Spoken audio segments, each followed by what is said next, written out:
सातारा जिल्हाधिकारी कार्यालयासमोर दिनांक 10 जून 2024 रोजी अर्धनग्न आंदोलन करण्यात आले। यामध्ये वीटभट्टी माती माफियांना उत्खनन केलेल्या मातीचे वीटभट्टी ठिकाणावर जाऊन त्या उत्खनन केलेल्या मातीपासून किती विटा बनवण्यात आल्या, त्या बनवलेल्या विटांचे मोजमाप करून त्या वीटभट्टी ठिकाणावर असणारा स्टॉक मातीचे पंचनामे करावे। वीटभट्टी धारक कराड तालुका महसूल विभागाकडून कागदोपत्री 100, 200, 300 ब्रास पर्यंत माती उत्खनन व माती वाहतूक परवानगी घेऊन एवढीच रॉयल्टी महसूल विभागाकडे जमा करीत असतात आणि बेसुमार प्रमाणाच्या बाहेर माती उत्खनन करीत असतात। तरी देखील कराड तालुका महसूल प्रशासन याकडे जाणीवपूर्वक दुर्लक्ष करीत आहे। प्रत्यक्षात मात्र माती माफिया वीट बनवण्याकरता 900, 1000, 1200 पर्यंत ब्रास माती उत्खनन करीत असतात।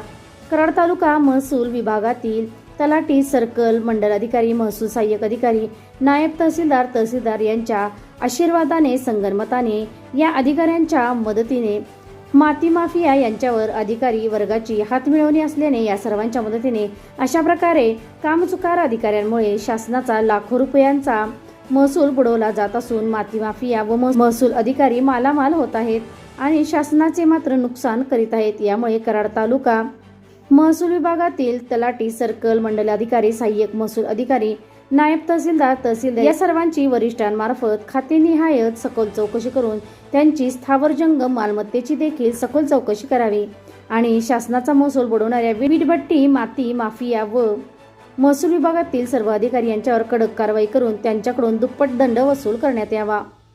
याबाबत माननीय उपोषणकर्ते बापूसाहेब लांडगे, सातारा जिल्हाध्यक्ष विश्व इंडिया पार्टी, माननीय श्रीनिवास माने, कराड तालुका अध्यक्ष विश्व इंडिया पार्टी यांनी कराड तालुका महसूल खात्याच्या मनमानी भोंगळ कारभाराविरुद्ध तसेच तलाठी, नायब तहसीलदार, तहसीलदार यांच्या स्थावर जंगम मालमत्तेची खातेनिहाय चौकशी करण्याबाबत निवेदन दिले होते।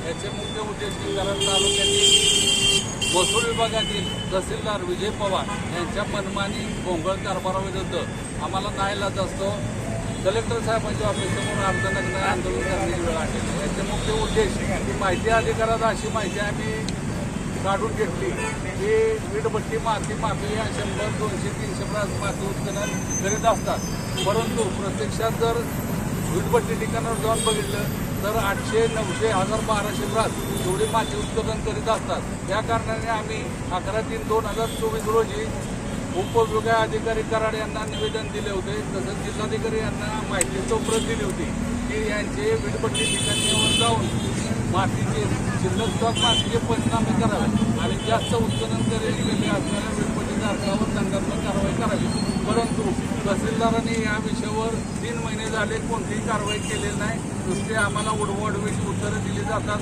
त्या कारणाने आता जिल्हाधिकारी साहेब यांनी आमच्या या आंदोलनाकडे लक्ष देऊन आता संपूर्ण विजय पवार तहसीलदार यांची सखोल चौकशी व्हावी आणि त्या वीटभट्टी माती माफियांना सहकार्य करणारे महसूल विभागातील कर्मचारी अधिकारी, उदाहरणार्थ तलाठी, सर्कल, मंडल अधिकारी, नायब तहसीलदार, तहसीलदार यांच्या स्थावर जंगल मालमत्तेची देखील सखोल चौकशी करण्यात यावी अशी आमची मागणी आहे। जोपर्यंत आमची मागणी पूर्ण होत नाही तोपर्यंत आम्ही आंदोलन काही थांबवणार नाही। याची दक्षता सातारा जिल्ह्याचे जिल्हाधिकारी यांनी स्वतः समक्ष घेऊन आम्हाला न्याय द्यावा ही आमची नम्र विनंती।